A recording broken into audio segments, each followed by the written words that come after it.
In 1880, in the ruins of Babylon, a team of archaeologists pulled a small clay tablet out of the dirt, about the size of your palm, cracked at one corner, covered in writing so small you'd need to lean in close to see it. It didn't look like much. It sat in a collection for years before anybody realized what they were actually holding. 12 sections, a handful of planets, and a date. It's the oldest birth chart ever found. Somebody sat down, the spring of 410 BC, with a baby somewhere nearby, and did a thing no human being had ever done before. They looked up at the night sky over that newborn, and they wrote the baby's whole life into the stars. Personality, fortune, and the shape of everything coming. That was the first one. The first horoscope. And here's the thing about a first. Once somebody does a thing for the very first time, it doesn't stay rare. It spreads. It gets copied, refined, sold. 2,400 years later, there's an app on your phone running the exact same math that Scribe did by hand on wet clay. Same 12 sections, same planets, same idea. So I've got one question, and it's the question almost nobody ever stops to ask. Who taught the first guy? Because we talk about astrology like it just sort of happened, like it grew out of the ground or drifted in like fog. But fog doesn't have a starting line, and this does. Somebody was first, and according to one of the oldest Jewish books that exists outside your Bible, that starting line has a name attached to it. So stick with me, because by the end of this, I'm going to show you the one place in all of Scripture where a star actually does carry a message from God, a real one. And what that star does to the people reading it is going to flip this entire thing upside down. His name was Kokabel. Let's go. Who started this? First, the name, because the name is half the story. Kokab is the Hebrew word for star. El means God. Push them together and you get Star of God. That's who we're dealing with tonight. And that title isn't decoration. In the old Jewish picture of the heavens, this was an angel whose actual assignment, before any of this went wrong, was the stars themselves. He kept them. He tended them. Think of him as the night sky's groundskeeper, the steward of every light up there, which makes what happened next so much darker. Because the angel who was supposed to take care of the stars is the one who taught humanity to be afraid of them. You know the broad strokes already if you've been with me. Mount Hermon, the oath, 200 of them coming down. We've walked through all that. Tonight we don't need the whole rebellion. We only need one line. One sentence the book of Enoch hangs around his neck. It's in chapter 8, verse 3. And it's a roll call. Sariel's on it, he got the moon. Baraqel's on it, he got the lightning. Name after name, each one handed a piece of forbidden knowledge. And there, in the middle of the list, is Kokabel. And the thing they say he taught is 4 words long, the signs of the stars. Now read that slowly, because the whole trick is hiding inside it. It does not say he taught the stars, it says the signs of the stars. There's a universe of difference between those two things. Teaching somebody the stars, that's astronomy. There's Jupiter, there's Mars, here's how they move across the year. There's nothing evil about that. A sailor needs it. A farmer needs it. God himself hung the things up there to be looked at. But the signs of the stars? That's something else entirely. That's the claim that where Jupiter is tonight means something. About you, about your marriage, about the kid you just had. That the sky isn't just lights, it's language. A message. And not a message to everybody. A message to you, personally, written the second you were born. He didn't teach people to look at the sky. He taught them to read it, like a letter with their name on the envelope. And here's why. Out of all of them, this is the one I'd tell you to watch. Think back to last time, Baraqel, the lightning guy. Lightning is a one-shot. It cracks, it's gone, and you had to be standing in exactly the right spot to even catch it. You can spook people with lightning, but you can't really build anything on it. It doesn't hold still. The stars hold still. The stars come back. The same stars, in the same patterns, every single night, on a schedule so reliable you can chart it out 1,000 years in advance. And the moment a thing becomes that predictable, you can do something with it that you could never do with a lightning bolt. You can systemize it. You can turn it into a chart, a calendar, a profession, a product. Baraqel handed people a spooky moment. Kokabel handed them a machine. And the machine is still running, right now, tonight. So that's the obvious question, isn't it? Why would God take something as harmless as looking up at the stars and slap it on the forbidden list? What's actually wrong with it? Hang on. Before we can answer that, we have to back all the way up and talk about what the stars were actually for in the first place. Because once you see what God built them to do, you'll see exactly what Kokabel broke. A clock, not a fortune. Open up Genesis, chapter 1, day 4. Let there be lights in the sky to separate the day from the night, and let them be for signs and for seasons and for days and years. Now stop, because both sides run to this verse. The skeptic and the astrologer both point at it and go, see, right there. Let them be for signs. The Bible itself calls the stars signs, so reading them can't be wrong. And honestly, on a first read, you kind of nod. Fair point. So read the next 4 words, the ones nobody quotes, for seasons and for days and years. That's the definition. That's God telling you exactly what kind of signs he means in the same breath, not omens, seasons, when to plant, when to harvest, when the year turns over and starts again. The stars are a clock, a calendar. God hung a timepiece in the sky so a farmer 3,000 years before wristwatches could look up and know it was time to put seed in the ground. And here's the whole thing in one sentence. A clock tells you what time it is. It does not tell you who to marry. The second you walk up to a clock and ask it who to marry, something has gone wrong. Not with the clock, with you. The clock's fine. It's still just telling time. You're the one who started asking it questions it was never built to answer. That's the exact line Kokabel smudged. He took the clock God hung in the sky and he told everybody it was a mirror. Look up and you'll see yourself. Look up and you'll see your future. And once you catch that, you start seeing it everywhere in the Bible, because the Hebrew writers will not let this go. They keep coming back to the stars, and every time they flip the direction. Psalm 147. He counts the number of the stars. He calls them all by name. Sit with the direction of that for a second. The stars don't name you. God names them. He's over them. They're under him. They are not the authors of your story. They're letters in his. Reading your fate in a star is like trying to learn your future by staring at the letter K. It's a piece of somebody else's sentence. Then there's Job. God's been silent for 37 chapters, and when he finally speaks, he hits Job with question after question, and one of them is about the stars. Can you bind the cluster of the Pleiades? Can you loose Orion's belt? In other words, kid, you can't even move these things. You think they're moving you? And then it stops being gentle altogether. Isaiah 47. And here's the part that should give you chills.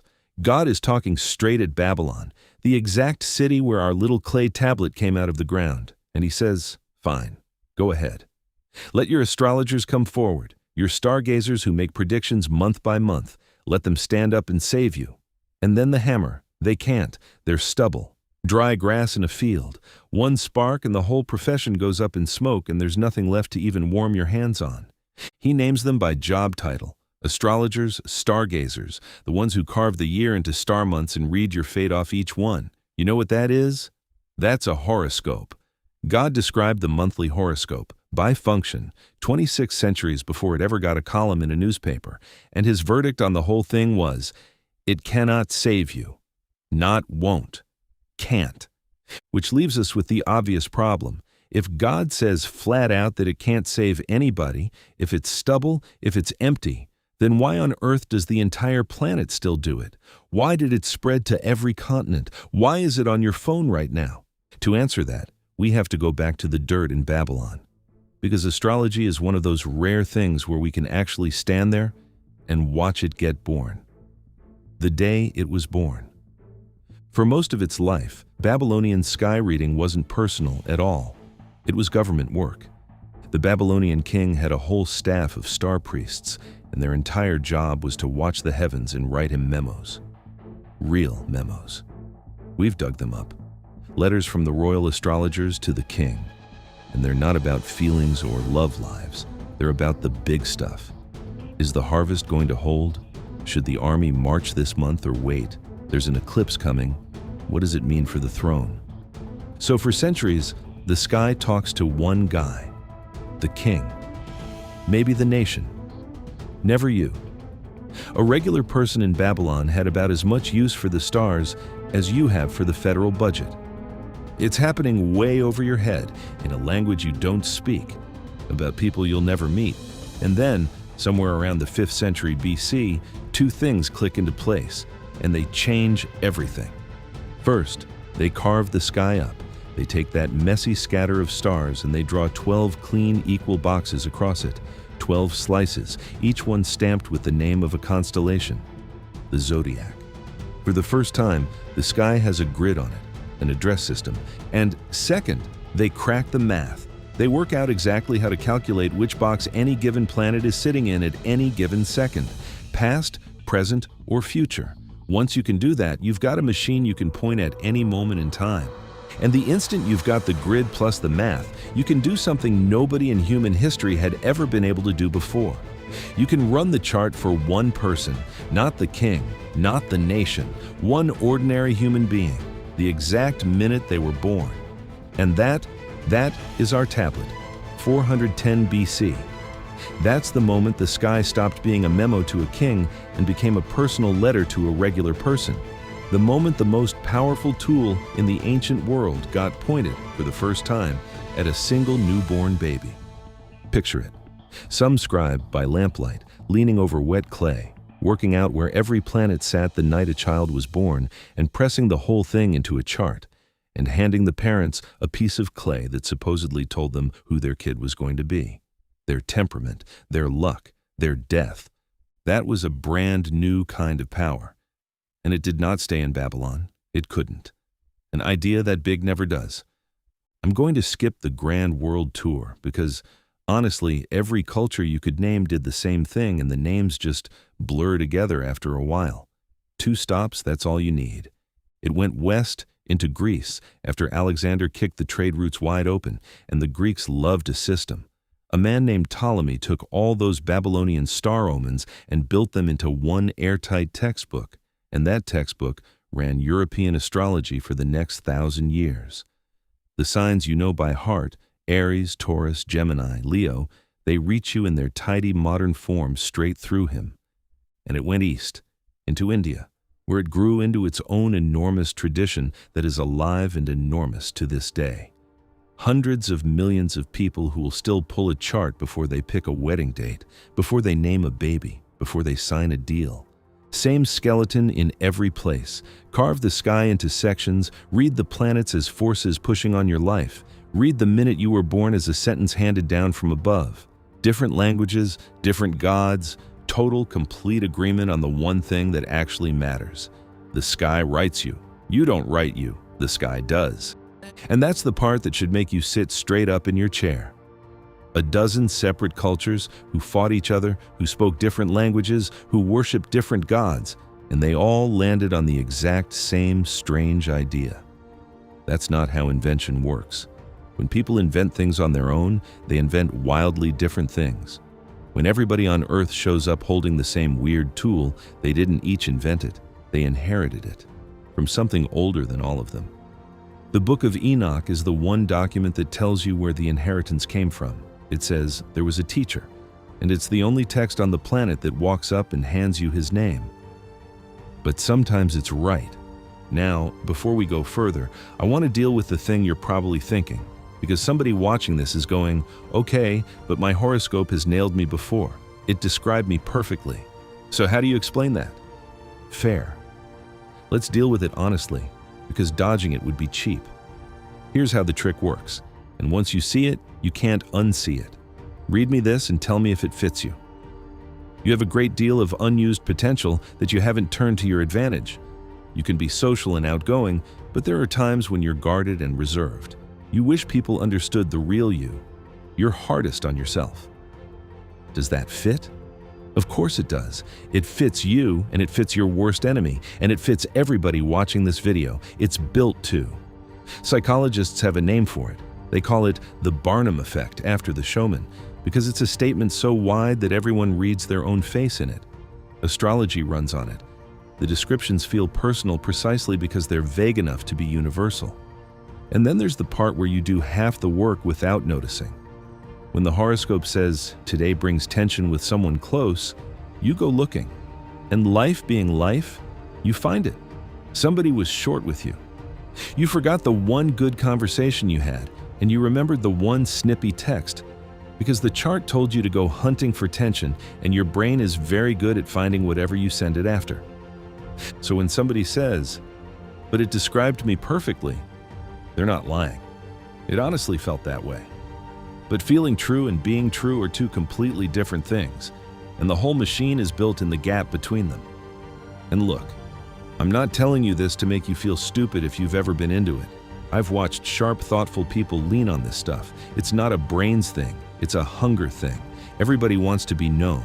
Everybody wants to believe their life has a shape and a meaning and that the universe is paying attention to them specifically.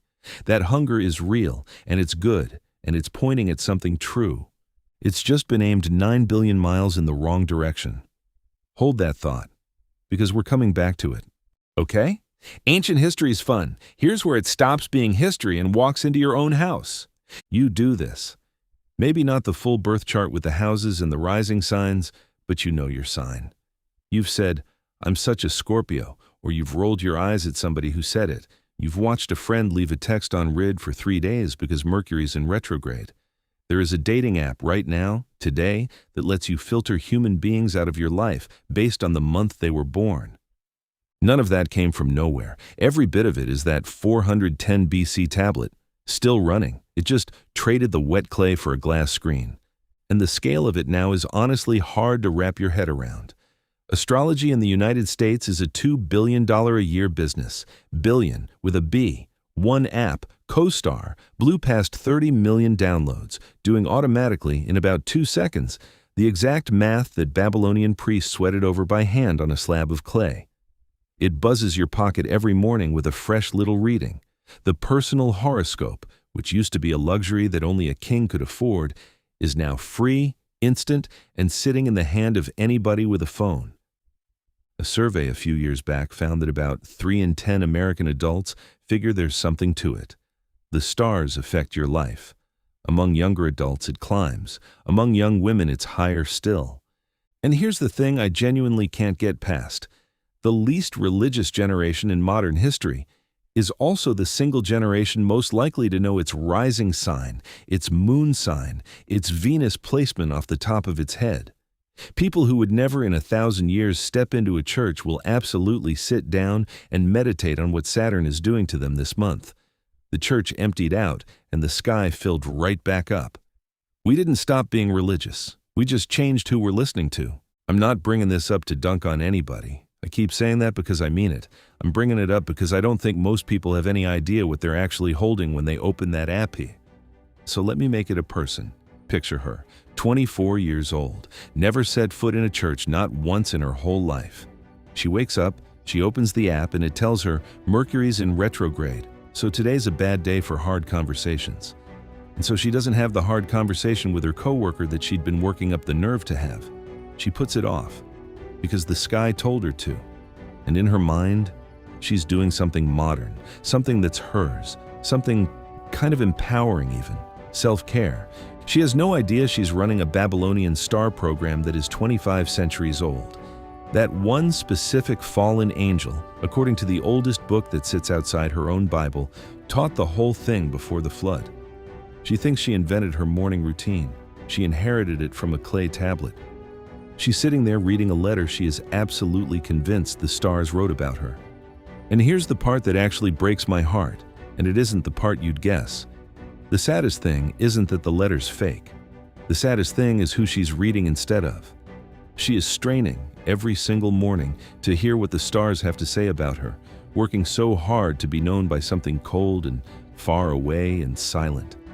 When the whole time, the entire time, the one who made those stars, who hung every one of them and named every one of them, already knows her name, knew it before she was born, and has been trying to say it to her entire life, while she stares past him at the sky.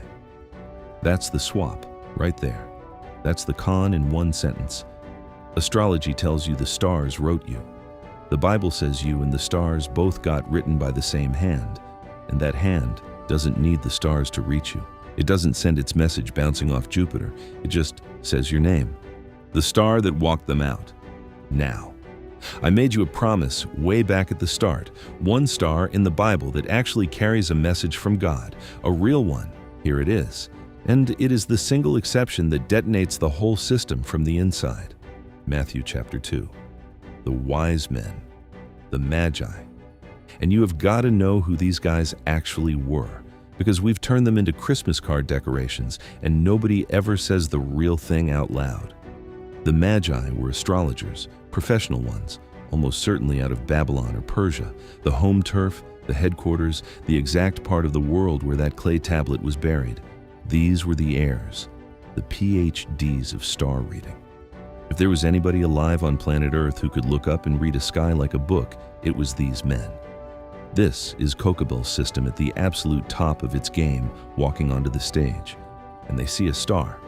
But watch what this star does.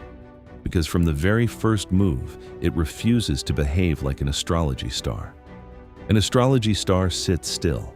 It parks itself in a house and waits for an expert to come interpret it. This one doesn't sit.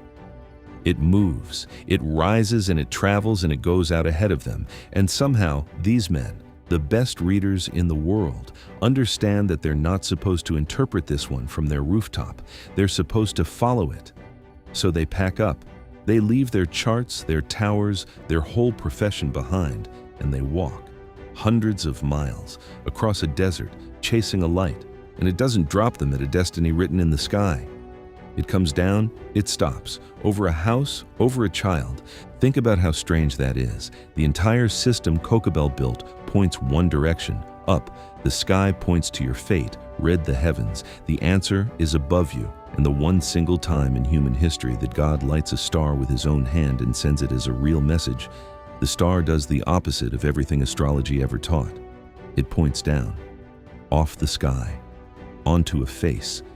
It takes the greatest astrologers who ever lived, and it walks them straight out of astrology, and it sets them down on their knees in front of a toddler in a little house in a nowhere town. And there's a detail here you can't skip. On the way, they stop in Jerusalem and ask around, "Where's the new king?" And they end up in front of Herod, a real king, in a real palace with real power. And the star doesn't stop there. It doesn't point at the palace. The professional star readers walk right past the obvious throne and keep following the light until it stops over a peasant child. Everything astrology would predict says, go to the palace. The star says, keep walking. And when they finally get there, this is the whole thing. This is the hinge of the entire video. They do not pull out their instruments. They don't chart the kid. They don't read his sign. They fall on their faces. The greatest star readers in the history of the world stop reading the stars, and they worship the one the stars were always actually pointing at the whole time. They even understood the gifts as worship, not a horoscope, a coronation. They came as scientists, and they left as worshipers. That's the gospel's entire answer to Kokabel, acted out in one room, and nobody even has to say it. So who is the kid? Paul tells you flat out in Colossians chapter 1. By him all things were created, in heaven and on earth, visible and invisible. All things were created through him and for him. All of it. Every galaxy, every constellation the Babylonians ever carved into a box, every single star that anybody, anywhere, was ever taught to fear. The baby the star was pointing down at is the one who hung the star up there in the first place. So go back to that woman with the app. Go back to your own sign if you've got one. Think about what this does to the whole thing. The destiny you've been hunting for up in the cold and the dark, it climbed down out of the sky. It's lying in a feed trough in Bethlehem. The thing you've been searching the heavens for is the one who made the heavens, and he came close enough to touch. You don't need your rising sign. You don't need to know what Mercury's doing this week. The one who lit every star you were ever told to read knew your name before you were born. And he did not write your story in something 9 billion miles away and freezing cold and dead silent. He wrote it close. He wrote it in a manger and on a cross and in his own hand. Kokabel handed people the stars and told them their whole future was hanging up there in the dark. And God lit one star on purpose, just once, and used it to walk the smartest men in the world all the way home. So that's Kokabel, the star angel, the one whose actual job was to tend the sky, who turned around and taught the human race to be afraid of it. He took look up and wonder and twisted it into look up and obey. He's the architect behind the birth chart, the horoscope, the whole casual, hey, what's your sign of it? And his system, by the raw numbers, is doing better right now than almost any other lie in human history, quietly run by hundreds of millions of people who have never once heard his name. And if that's somebody you love, the friend who plans her whole week around an app, the sister who won't go on a second date until she's checked the guy's birthday, here's what I'd actually tell you. You don't need to argue them out of it. You don't need to win the fight about whether it's real. You just need to know there's something on the table that is so much better than a message from the stars. A God who already knows their name, who knew it before they were born. Directly. No middleman, no chart, no app, no 9 billion-mile detour. That hunger underneath the whole thing. The ache to be known, to matter, to have your life seen by something bigger. That ache is real, and it's good, and it has a name, and the name is not Mercury. If you want to keep pulling these threads with me, go ahead and subscribe. There are 200 of these watchers, and we are only getting started. Because next time, we go somewhere darker than the sky. There's a watcher who didn't teach people to read the spiritual world from a safe distance. He taught them to reach into it, to undo what was bound, to pick the lock on the one single door God sealed shut with his own hand, the door between the living and the dead. Every seance, every spirit board sitting in a toy aisle, every late night, I would give anything to talk to them one more time. All of it traces back to this one angel. His name was Armoros, and that one is going to get personal. I'll see you there.